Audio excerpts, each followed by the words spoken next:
All right, it is Andy over at Falco Dog News. I am so happy you decided to join us. We're starting a little bit later, like I have said in the last couple of episodes. I'm coming through and trying to decide on an alternate time than our 9 o'clock time that we used to have on Saturday mornings. As I'm trying different things, different hours, different days, that kind of stuff. We will settle on one, but you have to test these things sometimes to find out what is the best time for people to join us live. The reason I'm doing that is because I have a lot of plans for upcoming shows, and over the next few broadcasts of this show, I'm going to be testing out a few things. One of those things is we're going to be interviewing specialists and dog food providers and equipment producers, production places that will interest you in the dog world. We'll even, hopefully, I'm trying to line up a veterinarian that will be a regular person on our show that we can go to and talk about anything that comes up and that may interest you in regard to your dog. Oh, I forgot to turn on my little thing over here. That happens a lot. Let's start it. There we go. Our little logo that runs there in the background. All right, so what I'm going to do today that's slightly different is I'm going to have 2 stories for you, and we'll talk about those 2 stories. And both of them, it just so happens that I have a particular expertise about them, so I'll make sure and comment about what I know about these 2 subjects coming up. One of them is about a police dog that tracks a suspect down and finds them. I'm going to talk about how a dog does that and what are the principles behind teaching a dog to track. And we will be talking about a dog park, some of the rules within dog parks. I found an article that just came out today about dog parks, and it coincides with our program that's called Dog Park Etiquette 101. So we're going to be talking about those things.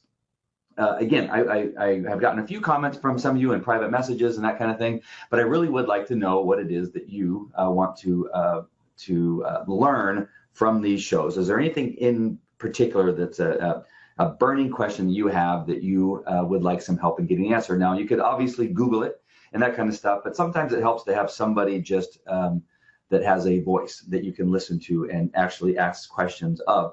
So please make sure and either in the comment section, put some of those things that you want to witness and to view here on our show. And then maybe ahead of time, even give us some questions that you might have. That way I can make sure and put them in the show flow and have them ready to go once we have that person on. And if you're not able to be live, at least I'll be able to ask the question and you can watch the replay. All right, so I'm gonna ask my assistant over here, Courtney, are you on Facebook? Can you go to Falco Canine Academy, our Facebook page, and look for comments? I'm using a program called Blue Jeans right now, and when I'm in Blue Jeans, I cannot see any comments that are coming through. So I have an assistant today, and hopefully I can have her here more often because it is helpful to have somebody else to kind of do some of the stuff in the background. As up to this point, I've been doing it all myself. What a legend, I know. All right, so I only said that for it's my daughter. I said that for her benefit, and she obviously thought I was right, that I am a legend. All right, so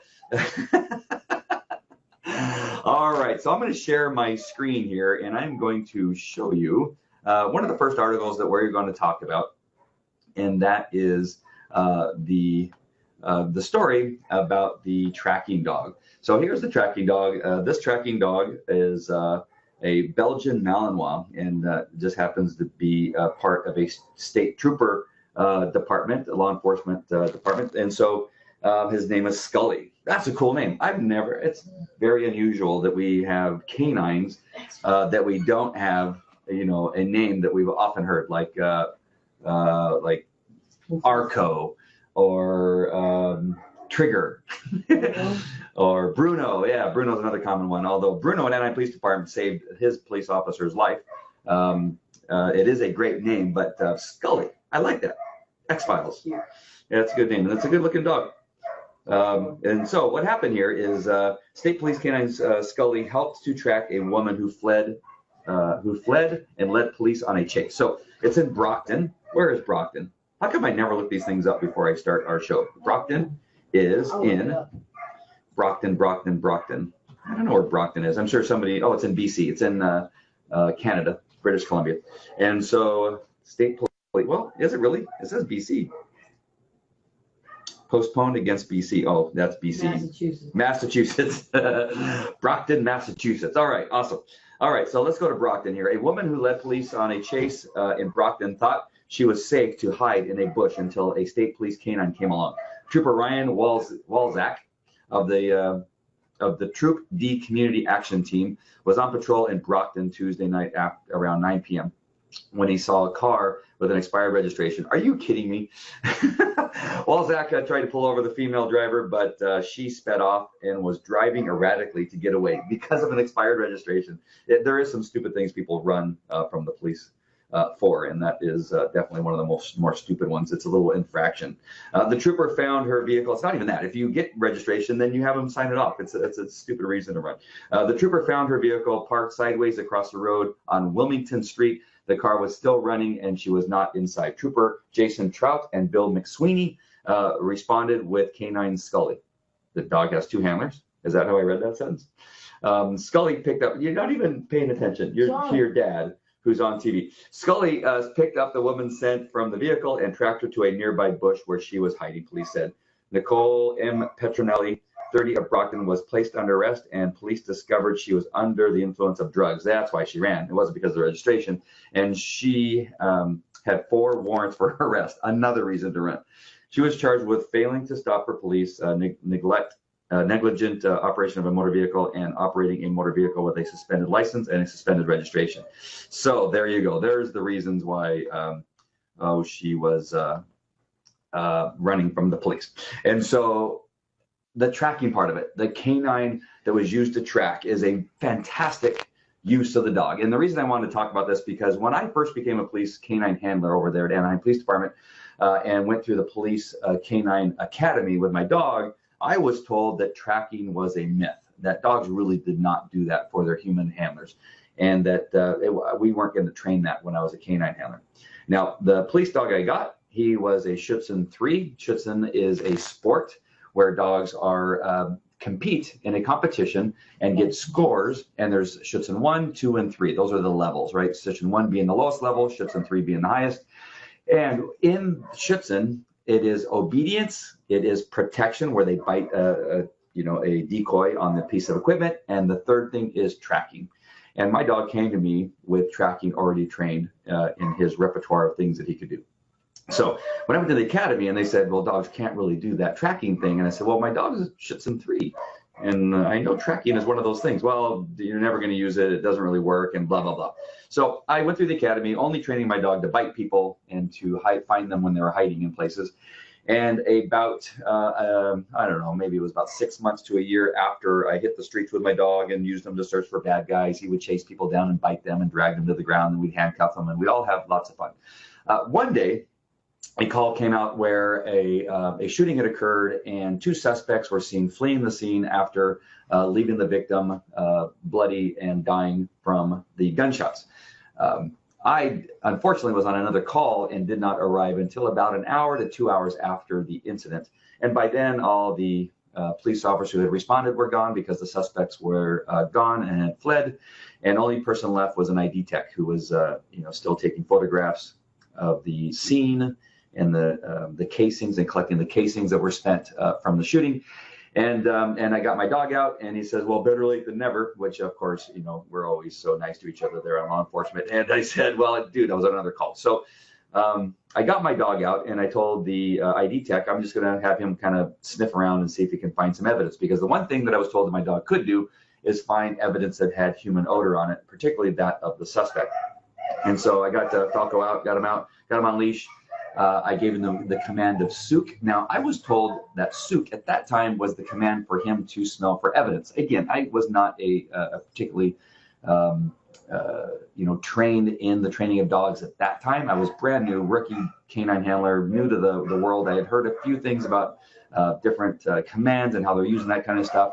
And so I was given the direction to use souk when I wanted my dog to find human odor on a gun or a knife or any kind of evidence that got thrown away by the suspect. So when I gave my dog the command to souk, what I did not know is that souk is actually the command to track. And so when I gave Falco the command to souk, he began to track. When I gave him that command, I never felt him pull on the end of the leash like I had felt him on that particular moment. And we went down the fronts of some yards in this residential area where the shooting had taken place, and down the sidewalk, over a little retaining wall, Passed about 5 or 6 houses. There was a man standing out front of his house. As I'm going by, I just mentioned to him, hey, did you see 2 guys running this way? And he says, yes, as my dog is still pulling me down the road. And he says, as a matter of fact, I heard them jump over the wall right down there where you're, and I go, you mean where my dog is? He said, yes. And my dog was smelling the wall of where this guy had said that the 2 suspects had jumped over. And so, of course, we went over the wall and into the alley. Behind this residential tract was an alley. And Falco took me down, nose still on the ground, smelling the ground, down the alley. Went down about 3 or 4 more houses, took me to a garage.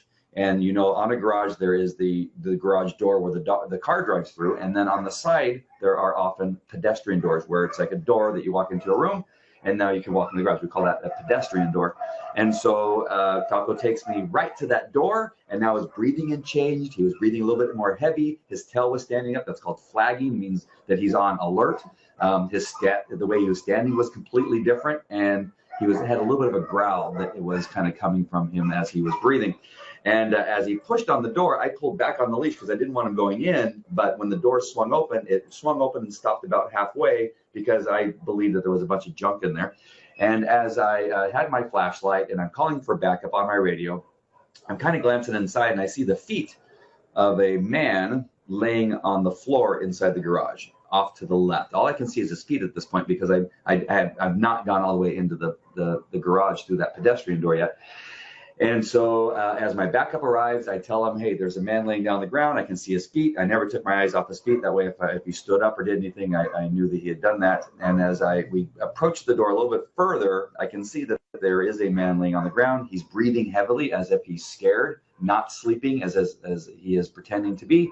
And as I look to the left and concentrating on him, my police dog, who has a much stronger nose than I do, smelt the second suspect hiding behind the door.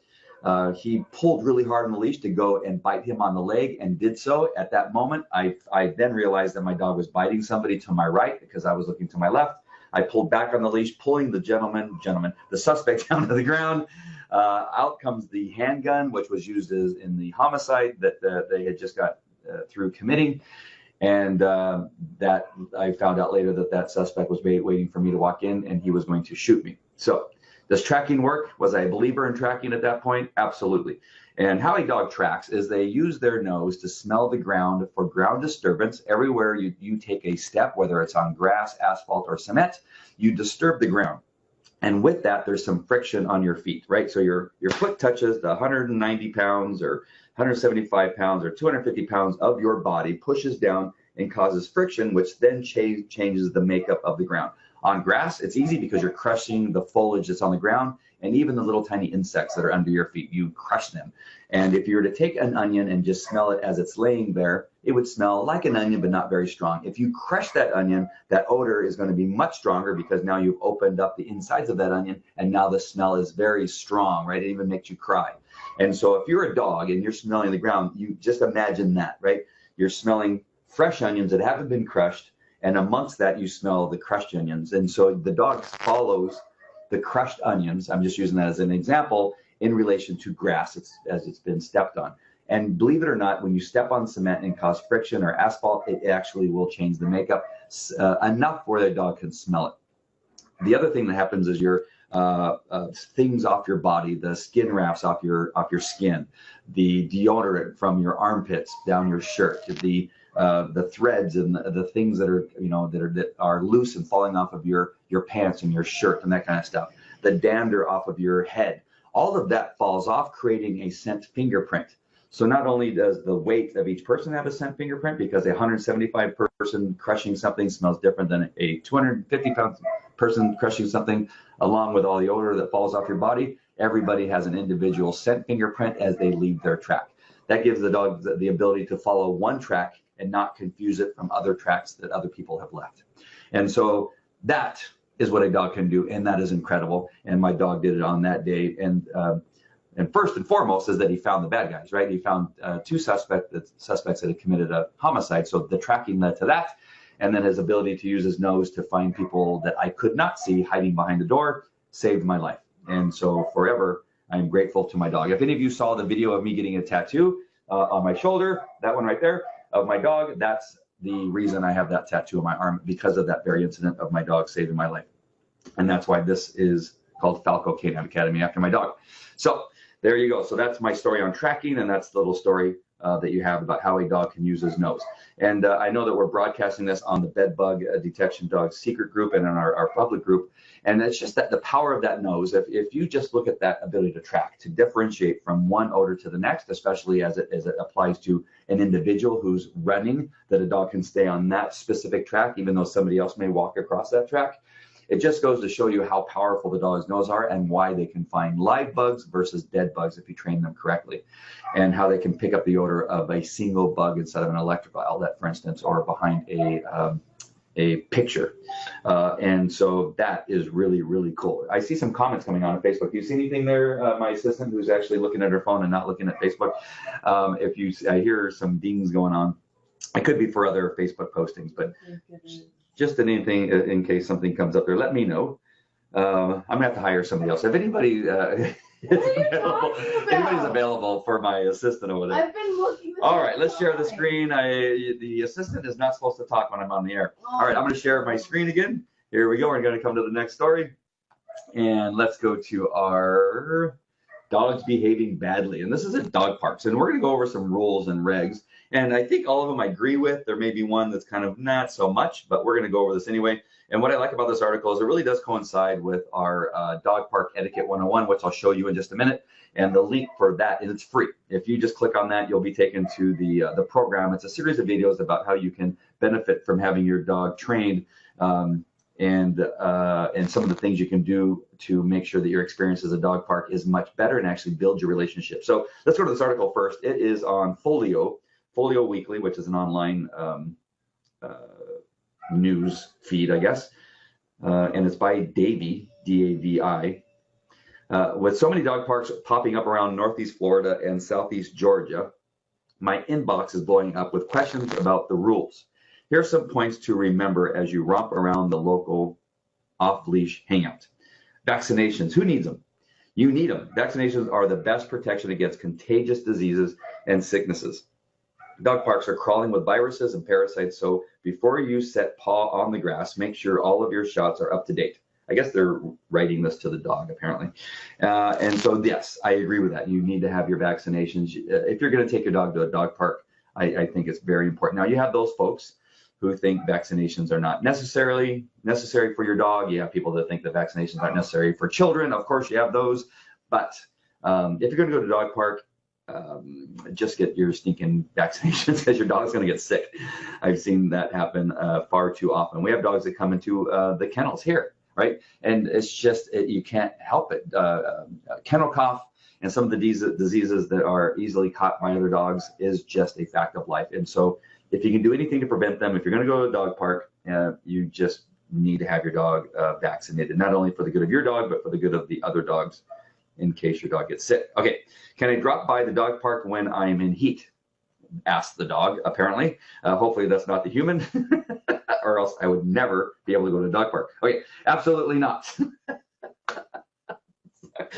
Sorry, Courtney. And absolutely not. Dogs in heat are a disaster in groups. And I would say, yes, I would have to agree with that. Do not take your dog in heat to the dog park. The mere presence of a hot to trot houndette can send a usually well-mannered male dog into a frenzy, which can lead to aggression. And if you don't think a girl dog can get knocked up at the dog park, think again. It happens fast. You look down, next thing you know, the two dogs are locked off, and you hear this screaming and whining, and it's not pretty. It's just not pretty.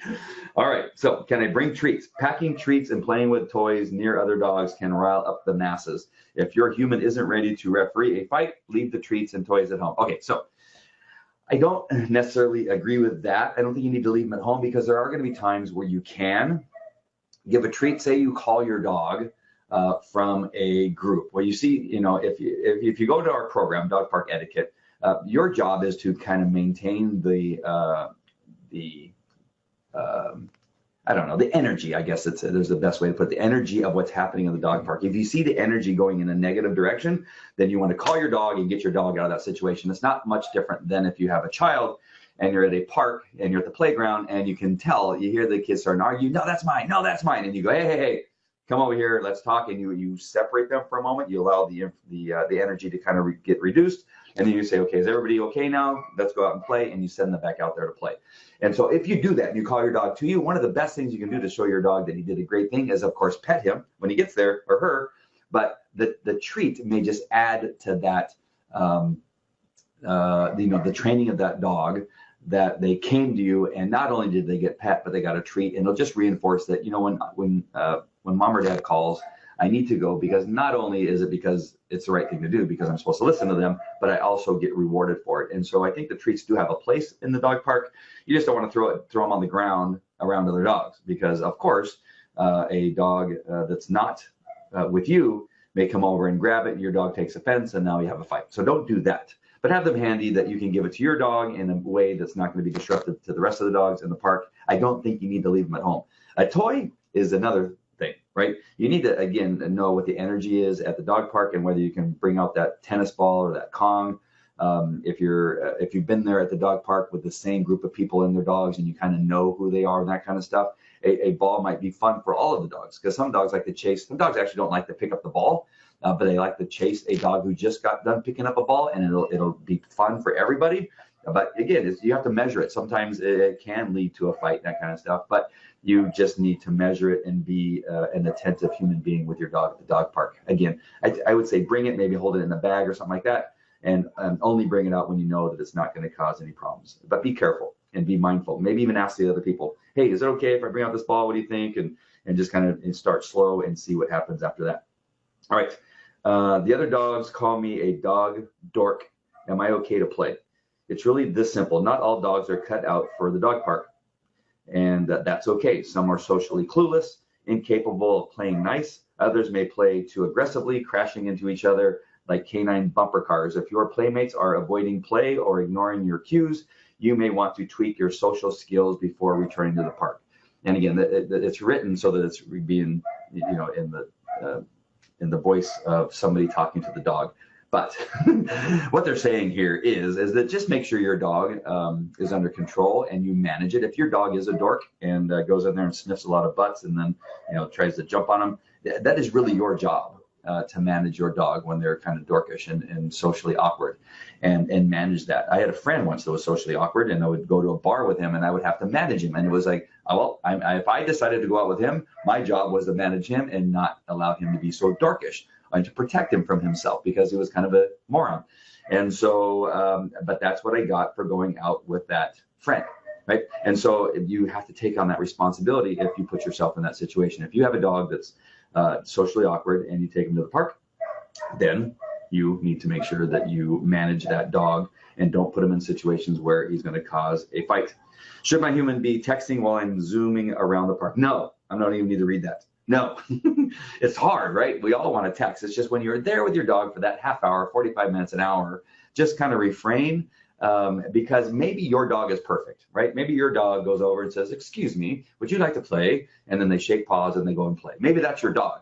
But someday they're going to go to another dog that doesn't like polite dogs, and your dog gets in a situation where he gets hurt. And whose responsibility is it? It's yours, because the other human being is too stupid to pay attention to the dumb dog. All right, so you need to make sure that you are aware of what's happening. And there's nothing wrong with talking to people. You can talk to people, but don't have to necessarily look at them. Of course, because you're in a dog park, it's about your dog, not about the other human being. And you can have that opportunity to do that. Texting, we get engrossed in what's going on. Next thing you know, there's a link on that text, or there's a video that they share with you, and then you're watching the video. And then the next thing, you completely forget that your dog is now getting humped or getting knocked over or getting bit. And your dog is in trouble and impregnated. All right. I took a dump and my human looked the other way. Should I worry? Yes. Yes. No. Pick up your dog's poop. Don't be an idiot. All right. Why can't 50-pound Fidoo join me on the small side? Because they're too big. They'll crush the other dogs. It's not fair to the little dogs. Little dogs piss off big dogs, and a fight will happen so quickly with a big dog in a small dog park. So just do not do that. All right. So there we go. I was going to show you Dog Park Etiquette 101. So on the link you see there up in the description, you see dogparketiquette101.com. You just click on that. You'll come to this landing page here, and you see right there where it says free. It says purchase offer, but there's nothing to purchase. It's free. Just click on that green button, and it'll take you to the place where you just accept. And there's nothing more you have to do. You'll get your username will be your email address, and then you'll get a password sent to you in email. And you just use that, you get in there, and the videos will be there for you to watch. And really what this program is all about is to help you have a better experience in the dog park and make sure that your dog and you actually get better connected from the dog park. That is the key. All right, so I'm gonna come back to my camera here. All right, so that's the two stories. That brings you to the dog park etiquette, which is free because you're watching this show today, either live or on the replay.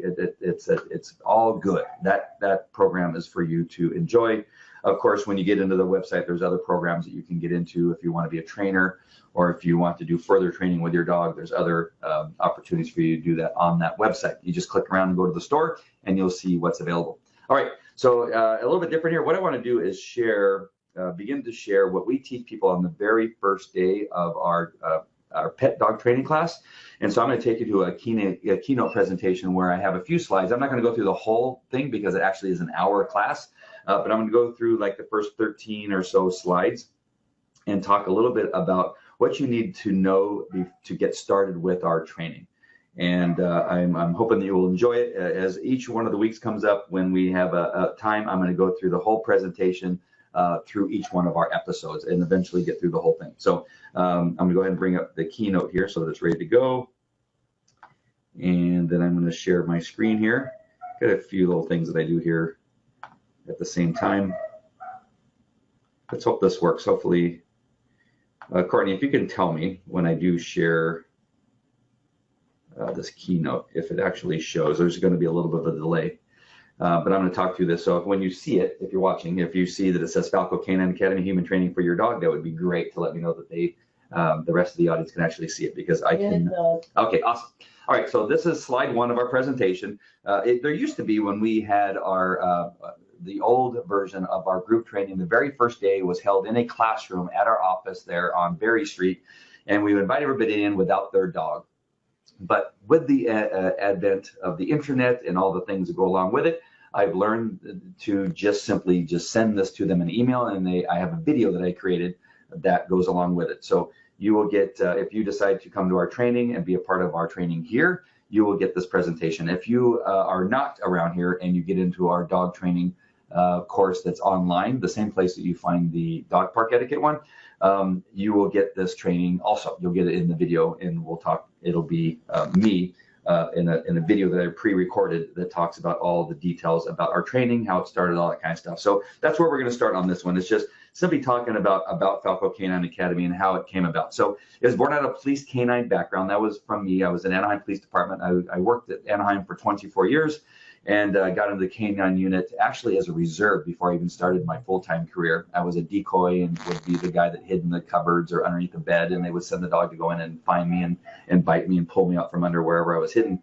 And then I eventually became a canine handler. And as I became a canine handler, I found that I had a passion for training dogs. It really was something that I was born to do. I originally, as a child, when I was probably 5 or 6, I remember wanting to have dolphins. And I thought, since we had a jacuzzi, that would be a perfect place to keep a dolphin, and I could train the dolphin in the jacuzzi. But the parents said no, and I could not do that. So I then had a dog that I trained. His name was Spanky. I got him to sit and shake hands, all that kind of stuff. I thought that was kind of fun. I even had a bird, a parrot that I trained. And so when I became a police officer, found the canine unit, I knew that I had found my passion. I began training dogs professionally in 1989. And created a humane police canine training system, which, again, after I had to put my dog down because of spondylosis, I made a promise to him that I would create the system that would change police canine training. And I think I have over the years that I've been training police dogs and detection dogs, and that is to take away all the sticks that we were trained to use on our dogs and hit them with, and cattle prods that I was trained to use and how to shock dogs with, and that is the truth. I'm not making anything up. And all the other horrible things we used to do in police dogs. That is still done today, by the way, by some vendors very close by to where I am right now. Still happens today. I designed a training system that holds up even under high-intensity police deployments and is a perfect fit into the pet industry. So that is really key. The high-intensity situations where you're using dogs to search armed suspects, like the one I described, We were also on the SWAT team, so my dog was used in SWAT deployments, sending him in and searching for bad guys that had just got through shooting at it and was hiding somewhere in a warehouse, maybe threatened to kill all the police that came in, that kind of stuff. And being able to control the dog with obedience and control, stop them, down them, make them stay while we move from position to position is very powerful training for me as a trainer, which fits perfectly into the high stressful situation when your dog goes to chase a child on a skateboard. If you don't think that that's stressful and you've had a pit bull that's done that, it is pretty stressful, and it's high intensity. And so the high intensity training I got with working with police dogs was very, very helpful. The other thing is we focus on the humans. And that is really, really important. Most dog trainers that I know focus on the dog, and they really are good dog trainers, but they have not had great success in training humans. I think that really was our niche as we continue on. I have 2 great trainers over our pet dog training that continue on today, and they are great human trainers. And that really, really is important. If we're not passing the information, I can train a dog to sit down, stay, come when I call it. And if you've been around me with dogs, you know that one dog is acting like a crazy maniac trying to bite people, and then I take a hold of the leash and the dog stops. And that is only because of the 30 years I've been doing it. It doesn't make me any special person or anything like that. It's just I have a lot of experience and I can do that fairly quickly. But if I can't pass that information on to the human being that actually owns the dog, then does that really help them if I can't do that? No. And so we need to be able to change the human and the relationship between the dog and the human if we're going to have an impact on how well a team is trained by the time we're done with it. I hope you don't mind putting up with the dogs barking next door, but I think it really adds to the broadcast. I don't know what's going on next door, but that is a lot of barking going on. All right, so let's look at a little bit of our training here.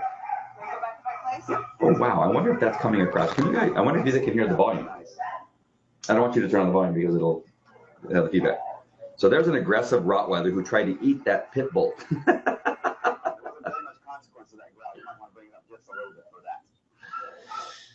So we get all the dogs that get kicked out of other dog training programs, including pit bulls and Rottweilers, German Shepherds, and then we get Chihuahuas and all that kind of stuff.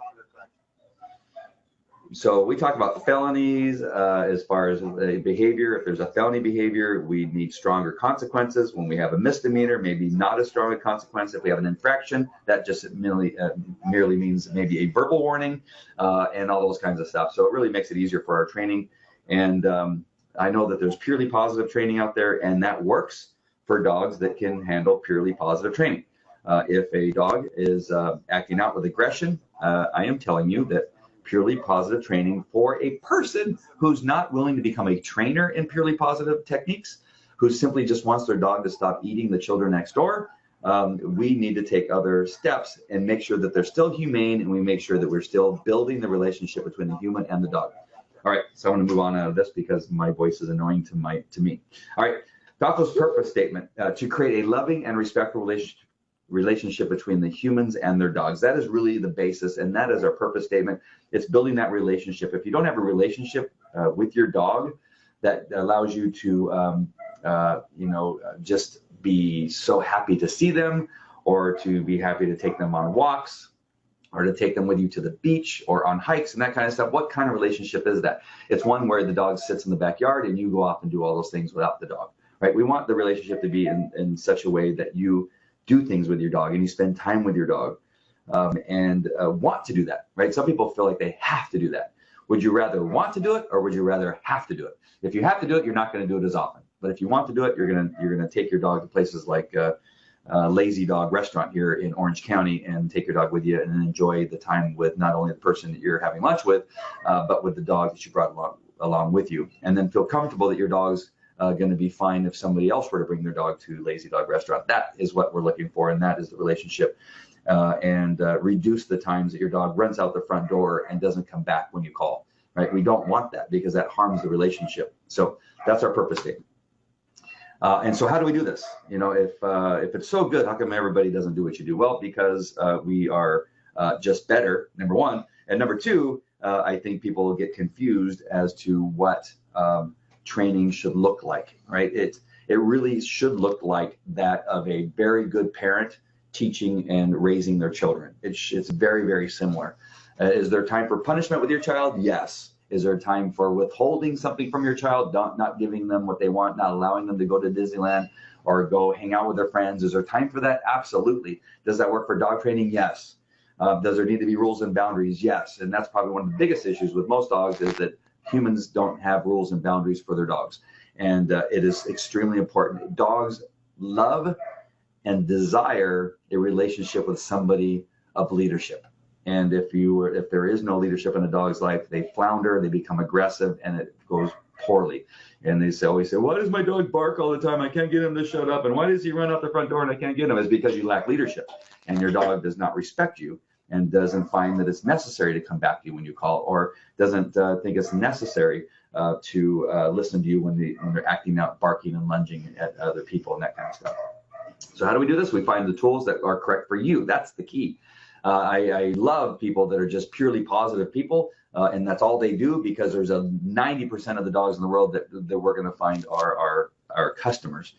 And then you have people that only use pinch collars, and that's horrible. There's many dogs that would just poop all over themselves and urinate all over themselves if you put a pinch collar on them. And you'll never be able to train a dog that can't handle a pinch collar. I mean, it's just not even should not even be a part of a dog's life if that's all that you do. Right? So we have to find the tool that works best for you, the human being, not necessarily what works best for the dog. And I just know that seems strange, but I have dogs that, with the husband, who's maybe 275, made a solid muscle, with a pit bull or a Rottweiler or a German Shepherd, where having even a pinch collar on that dog would not be necessary and would be overkill. And so that type of man, with that type of muscularity and good timing, just can have a dog on a simple flat collar, where his wife, who's 90 pounds, with a dog that's 90 pounds, may benefit more from a pinch collar and would just be floundering, and the dog would be pulling her around if she only had a flat collar as the tool for her with that very same dog. So that's why it's important to understand that it's the tool that's best for the human being. We teach consistent and effective rules and boundaries are a must in the home and out in public. You must do the homework that we tell you in class. If you don't, nothing will ever change. We use and demonstrate realistic scenarios at our training. Derek and Gina will make sure that they give you the scenarios that what they're training in the field fit into. And so meeting and greeting people also fits at the door. When you open the door, the same thing, the techniques you use for meeting and greeting somebody, the stopping and sitting and waiting for you to do something that doesn't relate to the dog needs to sit and be quiet and stay still. That, with a human being in front of you, works the same at a door. So giving you all of the specifics as to each behavior and how it operates for you in the real world. And we teach you, effective leadership habits. Again, dogs desire leaders.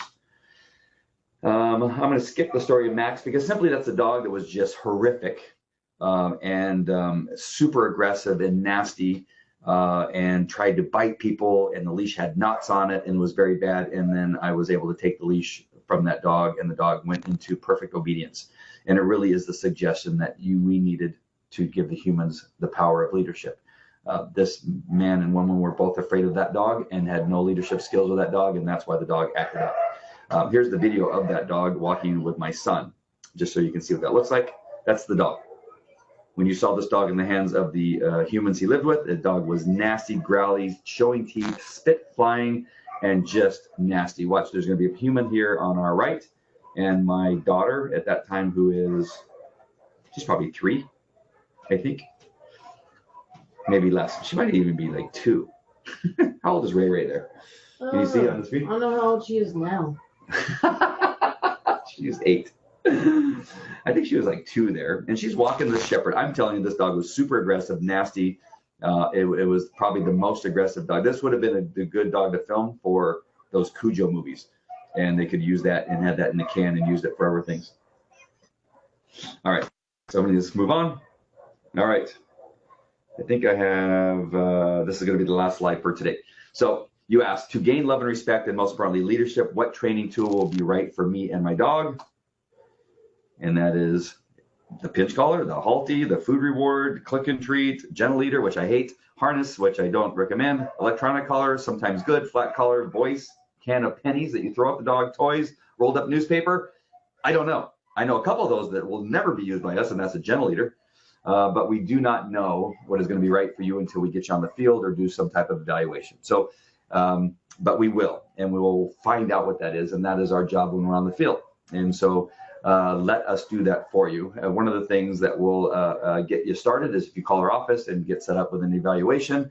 If you're not near us, you can send a video, and I will make sure and either view it myself or send it to one of my trainers who will take a look and kind of give you some idea of what we see. It's a video is not obviously as good as us seeing you live in person, but we want to make sure that the tool that we find for you is best for you and your dog.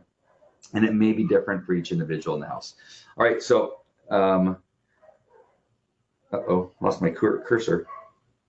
So I'm gonna stop sharing and come back to the camera. So I hope that was helpful to get you started. If you have not been part of our training before, have not seen our training, and really want, who is this Falco Canine place and what do they do? Hopefully that gets you a good idea of at least a good start on what it is that we do. We have plenty of videos on YouTube. If you go to YouTube and type in Falco Canine Academy, you should come up with our page there, our channel, and look at some of the videos. The older you get, the worse the videos are, but the content is good. Just the videos and the sound probably is not the greatest. Hopefully we're getting a little bit better about that. We also have some videos on Vimeo. And of course, if you go to our Facebook page, just go to Facebook. And if you're watching this on one of the other channels, like the Healthy Dog channel, the Healthy Dog Network, or our Train the Trainer Facebook page, Falco Canine Academy is our main Facebook page. Like I said, I know you could be watching this on a couple different platforms. All right, so that's it for today on our Saturday show. Please let us know when it works out best for you to watch us live, because the live part is cool.